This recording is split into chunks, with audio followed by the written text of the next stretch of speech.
Welcome into the Broncos Breakdown. We got a Week 5 News and Rumors video coming at you today. We'll get the preview out later this week, probably tomorrow actually. But before we do, just want to gauge the room a little bit, see where everyone's feeling about this Broncos-Steelers matchup. Like this video if you think the Broncos can roll into the Steel City and knock off what looks to be like the worst Mike Tomlin team I've ever seen. They're 1-3. Ben Roethlisberger was not good last year, and then they had to bring him back this year. It's ugly. So, like this video if you got the Broncos knocking off the Steelers to improve to 4-1. News and rumors coming at you today. We got a lot of stuff to talk about, some roster moves later on as well. But probably the biggest news and rumors combination is Teddy Bridgewater, all right? The quarterback who suffered a concussion last week is all of a sudden maybe ready to go, actually. Here's what Ian Rappaport had to say earlier this morning. Broncos quarterback Teddy Bridgewater is progressing through the concussion protocol and feeling better, but not expected to practice today. Today being Wednesday, source said Drew Lock will take the first team reps.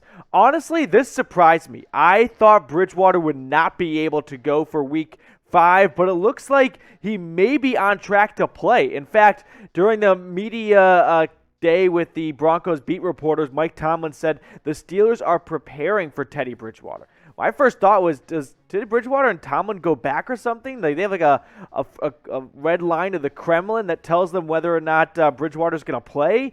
But there's internal optimism throughout the Broncos front office that Bridgewater will be able to play Sunday. Now, Drew Lock is getting the first team reps in practice this week, at least for today on Wednesday. It'll be interesting to see whether or not Bridgewater can play a practice on Friday. That's as soon as he'd be able to practice due to concussion protocol rules. It's kind of tough to envision that Bridgewater would be able to play on Sunday if he doesn't practice at all this week. Maybe he will, even if he doesn't practice on Friday. But if Lock's getting the first team reps for Wednesday, Thursday, and Friday, that would be a pretty big indication to me that he's going to start on Sunday. We'll see what the Broncos do, though. I was wrong earlier when I thought Lock would start Week 1. Maybe Bridgewater will be healthy. I'm not in his head. Hard for me to speculate. But that's at least the news and rumors on that. But let me open it up to you here. Love having a two-way conversation. Will Bridgewater play in Week 5? Type P for play or S for sit. I sure would love for him to play, but only if it's 120%. All right, this concussions are not something to play with. I think the Broncos kind of learned a lesson earlier. Remember Bradley Chubb, Week 2, ankle injury? Maybe wasn't quite 100%. Put him out there, re-aggravated it, and then he has to get surgery. So I think the Broncos hopefully learned a lesson from that.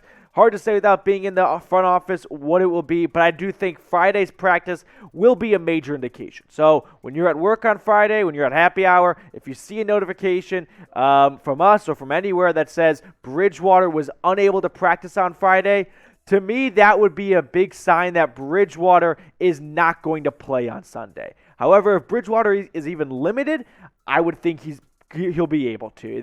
This is not a rookie quarterback who needs a full week of preparation. He's a pro. He can kind of roll in sort of last minute, but I don't know if he's a pro enough to not practice all week and coming off a concussion 7 days ago can play on Sunday.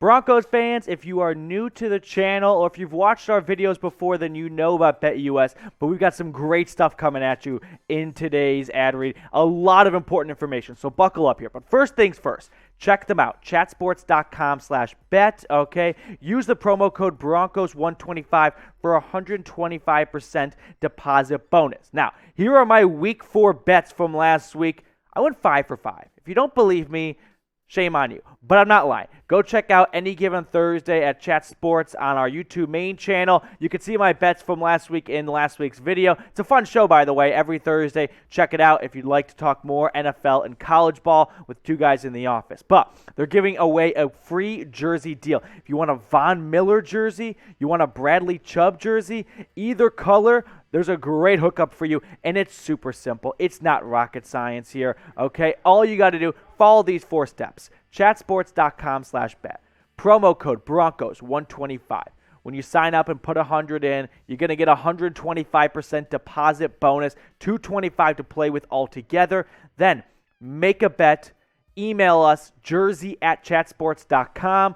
just make sure you include 3 things. Your BetUS account number, a screenshot of your first bet, and the best part of all, what jersey you want. You want a Bradley Chubb blue jersey and what size? You want an orange Von Miller or a blue Von Miller? We've got the colors for you. We got the sizes. We got the hookup. All thanks to BetUS. So make sure you go ahead right now. Sign up. Chatsports.com/bet. Promo code Broncos125. Listen, don't go to Empower Field in an old Reebok jersey looking like a scrub, okay? Go there in a brand new Nike Fanatics jersey. Bradley Chubb, Von Miller. The big wigs here at Chat Sports just gave me the green light to give you guys this deal. So make sure you go ahead and fulfill that because this deal won't be around forever. All right, other news here. So we got some rumors, actually. Jaylon Smith, yeah, I'm sure you guys heard about this one. He was cut by the Cowboys Tuesday night. And a pretty surprising move, honestly. Quarter of the way into the season, you don't save any money by doing it at this point, but I do expect Jaylon Smith to get some phone calls. His agent's going to be busy. There will be some teams that at least want to see where he's at, conditioning-wise, if he's game ready. I mean, he's played 4 games so far for the Cowboys, but where he's at physically, I don't think the Broncos are going to be one of those teams, though. The Broncos just aren't a likely suitor, in my opinion. Now, granted, they did lose Josie Jewell to injury earlier. Griffiths went down with an injury as well. They're both on IR, but still, I just can't really picture the Broncos making a move for him, mostly because of some roster moves they made earlier, which we'll get to later. But it just seems like, hey, there's a reason why the Cowboys moved on. You know, you want someone else's trash. Maybe, maybe not. He hasn't been that good for the Cowboys so far this season. I don't see the Broncos making a splash for him. Maybe they bring him in for a workout, but I can't really make it happen in my head. But let me know what you guys are thinking. Should the Broncos sign Jaylon Smith? Y for yes, N for no. The ounce of me that's giving this a shot is just you lost 2 linebackers already this season. You're at least going to do your homework, right? You're not going to go, well, we definitely don't need a linebacker. No. Peyton and Fangio, they're going to sit down and talk about this, I would assume. I'd hope, at least. But I don't think it's going to happen. Let me know what you're thinking down below.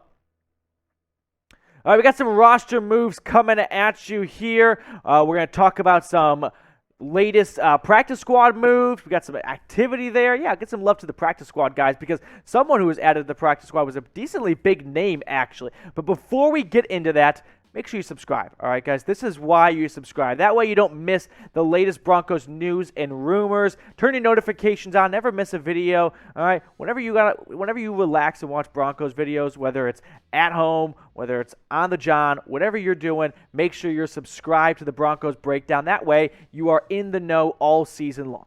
All right, let's get to this practice squad update because a former starter for a couple of years. In fact, producer RC is a Titans fan, and he remembers Avery Williamson, who started for a handful of years, came into the league in 2014, 5th-round pick out of Kentucky. He was signed to the Broncos practice squad. 85 games altogether in his career for the Titans, and then he was traded from the Jets to the Steelers midway through last season. Personally, I think he's got a decent shot at being promoted to the active roster in the coming weeks. I think this is a move where you put him on the practice squad, you get him conditioning-wise up to game speed, see where he's at. Not going to happen this week, probably not next week, but maybe the week after that, they say, hey, let's give Williamson a shot on the 53-man roster. Here's the stats from last season. Like I said, literally exactly halfway through the season pretty much, he was traded from the Jets to the Steelers. Had an okay year, missed 2019. He was a solid contributor for a handful of years for the Titans. Got the bag sort of for the Jets, and it just didn't work out. And then kind of just fell off the face of the earth. But here's the linebacker depth chart here for the Broncos. Again, you're missing Jewell and Griffith right there at the bottom on IR. Bradley Chubb, he's on the edge anyway, but it just shows that this linebacker room has been hit decently with injuries. So a lot of weight and a lot of pressure is falling on A.J. Johnson and Justin Trinidad to take higher reps on the field. And just the pressure of there's not a lot of room to screw up here. Not even screw up, we're just thin. Just can't afford to have more injuries. So let's get the red pen out here. Grade this signing for me, A, B, C, D, or F for Avery Williamson. I'll give it a B, okay? I don't know if it's an A. It's not a home run. It's not a immediate contributor, but you're thin at linebacker as it is, and you're able to get someone who's got a ton of experience who you don't need him to come in and start right away. You just need him to be a veteran backup that if he has to come in for a half or come in and start a game or two, if God forbid Stranad or Johnson goes down, he can do that. So I'm giving this one a solid B. Love to know what you guys are thinking down below. All right, other practice squad move here. Josh Malone, household name, am I right? No, really the big reason I put him in here is he went to my alma mater. Went to Tennessee, a volunteer, played in Neyland Stadium. I'm getting a little carried away. But yeah, Josh Malone, a wide receiver. He was picked up by the Broncos. This was clearly a move made because of the injuries to Judy and KJ Hamler, getting a little thin at wide receiver. So they boosted up there. They add Malone to the practice squad. I don't know. I don't really see if he'll be added to the 53-man roster. If he is, A, it'll probably happen because of two things. More injuries happen, which hopefully not, or B, he just shows out, all right, in the practice squad in practice. Played for the Jets last year, played a couple seasons for the Bengals to start his career, and in order to make room here, the Broncos, look at my notes here, they cut Harry Kreider, and they also released Regesterman Ferris. So those are the two corresponding moves to make room for Williamson and Malone. Make sure you subscribe. If you're at this point in this video, then I know you love the Broncos because you're watching the whole thing, so you're up to date. So make sure you subscribe too so you never miss a Broncos news and rumors video.